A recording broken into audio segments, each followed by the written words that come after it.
ஓம் சக்தி. எது ஆன்மீகம்? ஆன்மீகம் என்பது வாழ்க்கையை மறுதலிப்பதல்ல, மாறாக ஏற்றுக்கொள்வது. ஒவ்வொரு நொடியையும் மகிழ்ச்சியுடன் கழிக்க கற்றுக்கொள்வது.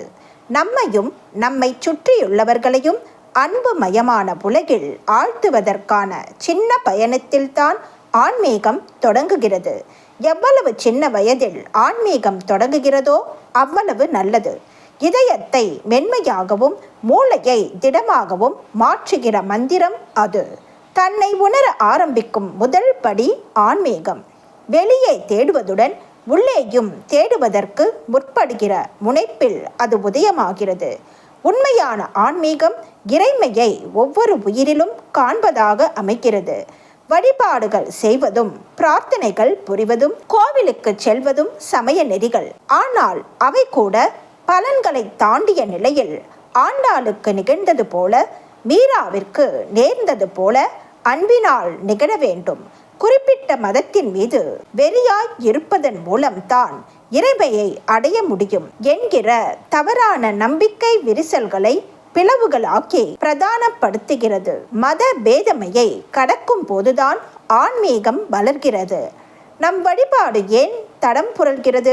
எப்போது பிரச்சனைகள் தோன்றும் போது மட்டும் கோவிலை நாம் நாடுகிறோமோ அப்போது அது ஒப்பந்தமாகி விடுகிறது. எல்லா ஒப்பந்தங்களுக்குள்ளும் உடைத்து பார்த்தால் உள்ளே ஒளிந்து கொண்டிருக்கும் வர்த்தக உள்ளங்கள் எகிரி குதிக்கும். நம் முரண்பாடுகள் வடிவங்கள் குறித்துத்தானே தவிர உள்ளடக்கம் குறித்ததல்ல. நாம் பயிர்களை விட்டுவிட்டு களைகளை அறுவடை செய்கிறோம்.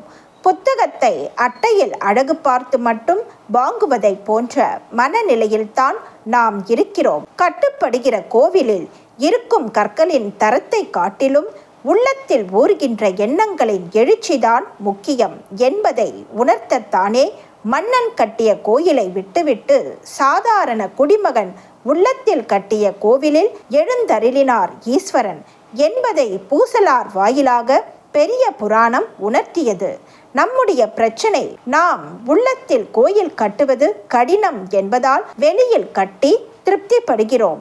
நாம் எளிதானதை தேர்ந்தெடுத்துக் கொள்கிறோம். ஓம் சக்தி. ஒரு தாய் தன் மகன் திருடனாக இருந்து சிறைச்சாலைக்கு சென்ற போதும் அவன் எப்படியாவது உணவு அருந்த வேண்டுமே என்று ஆசைப்படுகிறாள். வேளா வேலைக்கு அவனுக்கு உணவு கிடைக்க வேண்டுமே என்று தவிக்கிறாள். கணவனும் மற்ற பிள்ளைகளும் தன் அருகிலேயே இருந்தாலும் எங்கோ சிறைச்சாலையில் உள்ள பிள்ளையிடம்தான் அவளுக்கு பாசம் அதிகரிக்கிறது. அவன் ஏன் திருடனாக மாறினான் என்றெல்லாம் நினைத்து பார்ப்பதில்லை. பெற்ற மனம் பித்தாக மாறிவிடுகிறது. அந்த தாய் போலவே நானும் எப்படியாவது உங்களை ஆன்மீகத்தின் மூலம் மாற்றிவிட வேண்டும் என்றுதான் நினைக்கிறேன். கயிற்றில் கட்டப்பட்ட கன்று தாய் பசுவை பார்த்ததும் அம்மா என்று அழைத்து தன் ஆவலை வெளிப்படுத்துகிறது. எவ்வளவு தொலைவில் இருந்தாலும் அந்த பசு ஓடி வந்து கன்றுக்கு பால் கொடுத்து மகிழ்கிறது. தாயை அடைந்த கன்றும் மகிழ்கிறது. கன்றை நாடி வந்த பசுவும் மகிழ்கிறது. அதுபோல நீங்கள் பந்த பாசம் என்ற கயிற்றால் கட்டப்பட்ட நிலையில் ஆன்மீகம் என்ற கொட்டிலில் அடைப்பட்டு இருக்கின்றீர்கள். தொலை தூரத்தில் நான் இருந்தாலும் ஆன்மீகத்தில் ஈடுபாடு கொண்டு அம்மா என்று அழைத்தால் நானும் ஓடி வந்து உங்களை அரவணைப்பேன். அதனால் உங்களுக்கும் மகிழ்ச்சி, எனக்கும் மகிழ்ச்சி. அவளன்றி ஓர் அணுவும் அசையாது. அணுவுக்குள் அணுவாக இருந்து கொண்டுதான் நான் இங்கே ஆன்மீகம் வளர்த்து வருகிறேன். அன்னையின் அருள்வாக்கு. Please share and subscribe. Om Sakthi.